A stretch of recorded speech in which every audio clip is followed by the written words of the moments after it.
Olá! Hoje a gente vai dar uma olhada num artigo bem interessante da plataforma Encher os Olhos. Sabe, o texto lança uma pergunta que mexe com a gente. Com tanta coisa que o mundo diz que é importante, o que de fato tem valor eterno? E para ajudar a gente a pensar sobre isso, vamos pegar a vida do apóstolo Paulo como um grande estudo de caso. E a questão central do artigo é essa aí. Que moeda é essa que mede o nosso valor espiritual? É uma ideia que o autor chama de contabilidade espiritual. Pensa bem, o que a gente considera lucro e o que a gente considera perda na nossa jornada? Para desvendar isso, a análise vai direto na história de Paulo, que, convenhamos, passou por uma das reviravoltas de valores mais radicais que a gente conhece. Então, vamos voltar no tempo. Antes daquele encontro que mudou tudo, Paulo tinha um sistema de valores assim muito bem definido. O autor do texto aponta algo curioso. Ele falava da vida dele usando termos quase de negócios, sabe? Lucro, perda. Então, vamos dar uma espiada em como era esse balanço patrimonial espiritual do Paulo antes de Cristo? E aqui está a chave de tudo, né? A verdade é que todo mundo tem uma espécie de contabilidade espiritual. A gente sempre está medindo nosso valor por alguma régua. No caso do Paulo, a régua dele era do judaísmo daquela época. E nesse sistema, a moeda era um mérito religioso. E olha, se fosse dinheiro, Paulo seria um bilionário. E olha só os ativos que ele tinha na conta dele. Fariseu, da tribo de Benjamim, circuncidado no 8º dia e irrepreensível segundo a lei. Cada um desses itens era como um cheque de alto valor depositado na conta espiritual dele.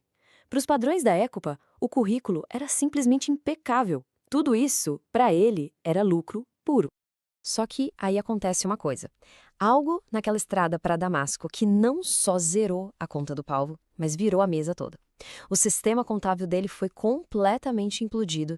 Foi o começo de uma reavaliação nossa, radical. O que o texto destaca aqui é uma ironia muito poderosa. Pensa só. No exato instante em que os olhos de Paulo se fecham, é que ele começa a enxergar de verdade. Aquilo que ele tinha como maior certeza era, na verdade, a sua maior cegueira.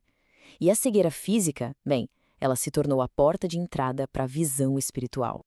E essa comparação aqui mostra bem o tamanho da revolução na mente de Paulo. É como se tudo que estava na coluna de lucro fosse, de repente, jogado na coluna de prejuízo. E mais do que isso, ele não só considerou perda, ele reclassificou tudo como lixo, esterco, perto do valor imenso de conhecer a Cristo. Foi uma virada de chave contábil completa. Ok, então, se o sistema antigo foi para o chão, o que foi que ele construiu no lugar? Qual passou a ser a nova moeda de troca? O novo padrão ouro na vida do apóstolo e, por extensão, como o artigo sugere, na vida cristã. Pois bem, depois de toda essa reviravolta, o autor do texto diz que tudo o que realmente importa, tudo o que tem valor eterno, se resume a apenas duas coisas. Só duas. E são estas as duas moedas do céu. Primeiro, a semelhança com Cristo, ou seja, se tornar mais parecido com Jesus dia após dia. E segundo, as almas salvas, o valor que não se pode medir de uma vida transformada. De acordo com o texto, todo o resto é secundário. E o texto faz questão de frisar um ponto importante aqui. Essa semelhança com Cristo não é tipo um diploma que a gente pega e pendura na parede, não. É um processo, uma jornada, é um crescimento diário, que vai pouco a pouco aprofundando o nosso entendimento de quem Cristo é e, claro, mudando o jeito que a gente vive e até como a gente fala da nossa fé. Mas é claro que essa jornada não é um passeio no parque.